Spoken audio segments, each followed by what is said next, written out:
নমস্কার, নতুন আরেকটি রান্নার রেসিপিতে সবাইকে স্বাগতম। সবাই কেমন আছেন? আশা করছি সবাই ভালো আছেন।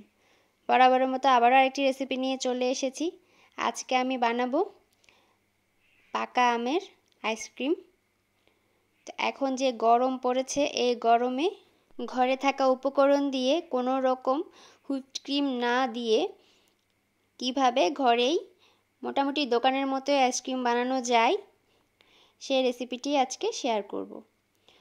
তো চলুন আইসক্রিম বানানো শুরু করা যাক।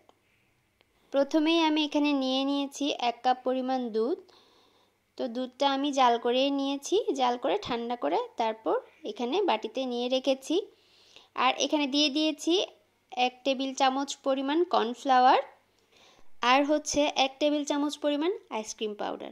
আইসক্রিম পাউডারটা যদি না থাকে তাহলে না দিলেও সমস্যা নেই, আর যদি থাকে তাহলে অবশ্যই দেওয়ার চেষ্টা করবেন, এতে করে সুন্দর একটা ফ্লেভার আসে আর আইসক্রিমটা খেতেও অনেক ভালো লাগে। মিশ্রণটা আমি একপাশে রেখে দিব।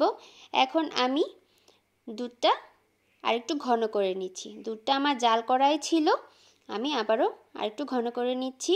এখানে টোটাল আমি 1 লিটার দুধের আইসক্রিম বানিয়ে দেখাবো আজকে। তো দুধটা মোটামুটি ঘন হয়ে আসলে এখানে দিয়ে দিচ্ছি স্বাদ মতো চিনি। চিনিটা আমি এখানে 2 টেবিল চামচ পরিমাণ ব্যবহার করেছি, কারণ আমি যে আমটা এখানে ব্যবহার করব সেটা অনেকখানি মিষ্টি। তো সে বুঝেই আমি চিনিটা এখানে ব্যবহার করছি। আপনারাও আমের স্বাদের উপর নির্ভর করেই চিনিটা ব্যবহার করবেন। তো চিনি আর দুধ খুব ভালোভাবে ফুটে গেলে এখন আমি দিয়ে দিয়েছি যে কর্নফ্লাওয়ার, দুধ আর আইসক্রিম পাউডারের যে মিশ্রণটা আছে ওটা আমি আবারও ভালোভাবে একটু গুলিয়ে নিয়েছি। যেহেতু অনেকক্ষণ বসানো ছিল, এটা জমে যায় নিচের দিকে। আপনারা একটু নেড়েচেড়ে নিয়ে তারপর এটার সাথে মিক্সড করে নেবেন। খেয়াল রাখতে হবে এটা দেওয়ার পরে একদম চামচটা নাড়ানো বন্ধ করা যাবে না, এতে করে সবগুলো উপকরণই দলা পেকে যেতে পারে। তো আমি খুব ভালোভাবে দুধের সাথে মিশিয়ে নিচ্ছি এবং খুব ভালোভাবে সম্পূর্ণ মিশ্রণটা রান্না করে নেব। দেখুন আমার মিশ্রণটা একদমই তৈরি, অনেকখানি ঘন হয়ে এসেছে। যেহেতু কর্নফ্লাওয়ার ব্যবহার করেছি, ঘন হওয়াটাই স্বাভাবিক। তো আমি এখন খুব ভালোভাবে ঠান্ডা করে নিয়েছি, একদমই আঙ্গুল ডুবিয়ে রেখে নিতে পারে এমনই হালকা কুসুম গরম আছে। ওই অবস্থায় আমি এখন পাকা আম মিক্স করে দিচ্ছি। এখানে আমি 2টা আম খুব ভালোভাবে ব্লেন্ড করে তারপর এখানে মিক্স করে নিচ্ছি। এটা খেয়াল রাখতে হবে আমটা খুব ভালোভাবে ব্লেন্ড করে নিতে হবে, না হলে আমের যদি আঁশ থেকে থাকে তাহলে আইসক্রিমটা খেতে মোটেও ভালো লাগবে না। তো মিশ্রণটা আমি খুব ভালোভাবে মিশিয়ে এখন একটা বক্সে রেখে নিয়েছি।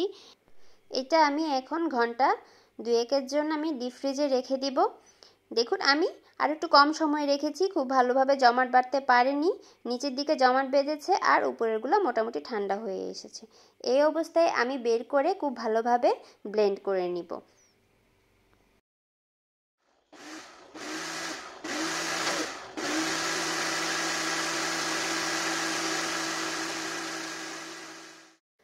ব্লেন্ড করা হয়ে গিয়েছে, দেখুন কতটা সুন্দর হয়েছে, একদম থকথকে হয়ে গিয়েছে।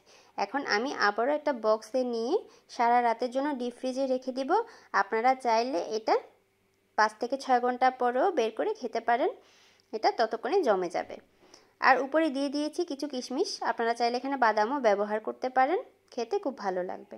তো আজকের রেসিপিটি কেমন হয়েছে জানাতে ভুলবেন না। আজকের রেসিপিটি আপনারা যদি ইউটিউব থেকে দেখে থাকেন, যদি ভালো লেগে থাকে তাহলে আমার চ্যানেলটি সাবস্ক্রাইব করে দিবেন এবং পাশে থাকা বেল বাটনটা হলে সেট করে দিবেন। এতে করে যখনই আমি ভিডিও আপলোড দিব তখনই আপনাদের কাছে নোটিফিকেশন পৌঁছে যাবে। আর যদি আমার ভিডিওটি আপনারা ফেসবুক পেজ থেকে দেখে থাকেন, যদি ভালো লেগে থাকে তাহলে আমার পেজটি ফলো করে দিবেন, লাইক কমেন্ট শেয়ার করে সাথেই থাকবেন। তো আইসক্রিমটা আমি পরের দিন বের করে নিয়ে নিলাম। দেখুন ঠিক কতটা লোভনীয় হয়েছে এবং পারফেক্ট হয়েছে। আপনারা চাইলে এই রেসিপিটি ঘরে একদমই সহজভাবে তৈরি করে নিতে পারেন। আশা করছি ভালো লাগবে। পরবর্তীতে আবারও নতুন কোনো রেসিপিতে কথা হবে। ততক্ষণ পর্যন্ত সবাই ভালো থাকবেন, সুস্থ থাকবেন। নমস্কার।